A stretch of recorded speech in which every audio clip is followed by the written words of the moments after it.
अब तो अल्पसंख्यक समाज को आश्वस्त हो जाना चाहिए, मन में किसी प्रकार की कोई संशय, कोई भी किसी भी तरह सुरक्षित थे। वैसे ही चूंकि ये शासन भी नीतीश कुमार के रास्ते ही चल रही है, कि लोग समझने लगे। और आज क्यों नहीं कोई विपक्ष का नेता जाएगा किसी अल्पसंख्यक मतलब बिरादरी के टोले में, तो उसको क्यों नहीं पूछेगा कि तुम तो कहते थे कि तुम्हारा नाम काट देगा। यहाँ तो एक भी नाम नहीं काटा, समझौता नहीं करने वाले। तो अब तो अल्पसंख्यक समाज को आश्वस्त हो जाना चाहिए, मन में किसी प्रकार की कोई संशय, कोई भी किसी भी तरह की हिचकिचाहट नहीं रखनी चाहिए कि जैसे वो नीतीश कुमार के शासन में सुरक्षित थे, वैसे ही चूंकि ये शासन भी नीतीश कुमार के रास्ते ही चल रही है, इस शासन में भी वो उसी तरह सुरक्षित रहेंगे। उनको कोई जबरदस्ती तक दबाव नहीं कर सकता। और हमको तो एहसास है कि ये बात अल्पसंख्यक बिरादरी के लोग समझने लगे। और आज क्यों नहीं कोई विपक्ष का नेता जाएगा किसी अल्पसंख्यक मतलब बिरादरी के टोले में, तो उसको क्यों नहीं पूछेगा कि तुम तो कहते थे कि तुम्हारा नाम काट देगा। यहाँ तो एक भी नाम नहीं काटा, और या तो काटा किसी का तो बता दो, नहीं तो तुम खुद अपने घोषणा करो कि हम लोग झूठे हैं, हम लोग ठगते हैं, हम लोग दुष्प्रचार करते हैं।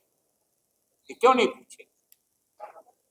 और चाहे वक्फे का बात, चाहे नागरिकता कानून संशोधन कानून की बात हो, कि आज 8 साल हो गया, कोई पूछेगा ना भाई कि भाई आज इतने जोर से समझाने आते थे कि भाई ये कानून बनाया है तुम्हारी नागरिकता खत्म कर दी, और आज तक एक भी मिसाल नहीं बन पाई।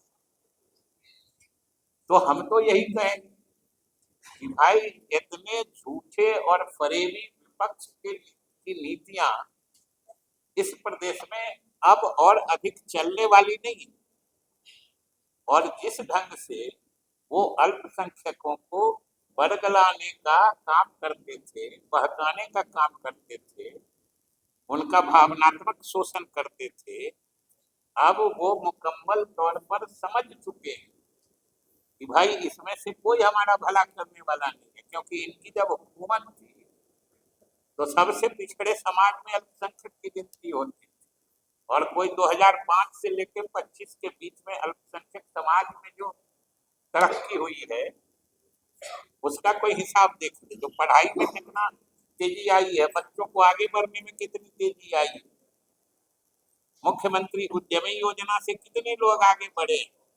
बाकी तो उनके सामाजिक इसमें जो कब्रिस्तान है या ये है उसकी चर्चा हम नहीं करना चाहते।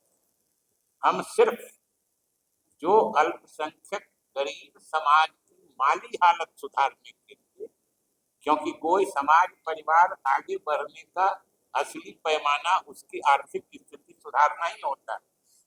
और शिक्षा सबसे बड़ी धुरी होती है जिसके चारों तरफ विकास के काम घूमते हैं। समाज जब तक शिक्षित नहीं होता है विकास नहीं हो सकता है। कोई बता दे कि 2005 के पहले अकलियत के बच्चों को इल्म याफ्ता बनाने के लिए क्या किया गया था। और आज जितने मदरसे से लेकर अलग अलग योजनाएं चलाई गई, चाहे स्टूडेंट क्रेडिट कार्ड योजना है, यहाँ हज भवन में अल्पसंख्यक समाज के जो थोड़ा मेरिट वाले बच्चे उनके लिए अलग से कोचिंग की व्यवस्था की गई।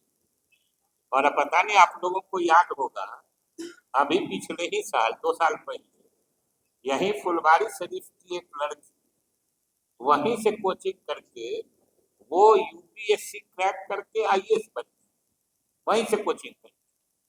आज समझिए उस समाज का असली हितैषी कौन, कि जिसने ये नीतियां बनाई जिससे उस समाज के बच्चे आगे बढ़ रहे, कि केवल भावनात्मक शोषण करने वाले।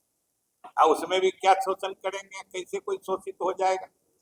सबों ने देखा है कि अल्पसंख्यकों के कातिलों को पनाह देने वाले वही लोग थे।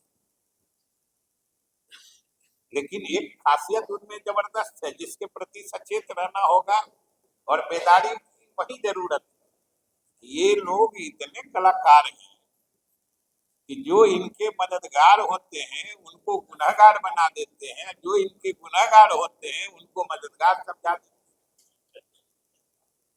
तो अब स्थिति बदल गई, और अब किसी पार्टी का नाम का हुआ दिखा के बिहार के अल्पसंख्यकों को कोई भरमा नहीं सकता है, भड़का नहीं सकता है, बहका नहीं सकता।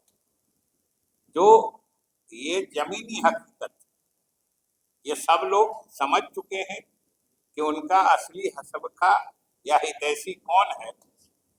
ये मुसलमान समाज समझ चुका है।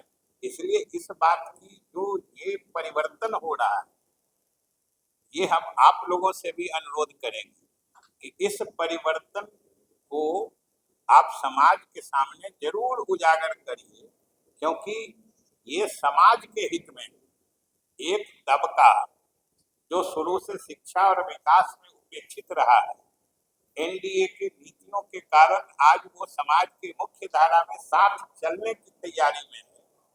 ये सबके लिए प्रसन्नता की बात है, और सबको प्रसन्नता जाहिर करनी चाहिए। इसलिए मुख्य रूप से आप लोगों से यही निवेदन है कि कृपा करके इस बात को थोड़ा उजागर करके समाज के सामने लाइए, जिससे कि अल्पसंख्यक तो बेदार हो ही रहे हैं, पूरा समाज बेदार हो जाए और सच्ची स्थिति से वाकिफ हो जाए।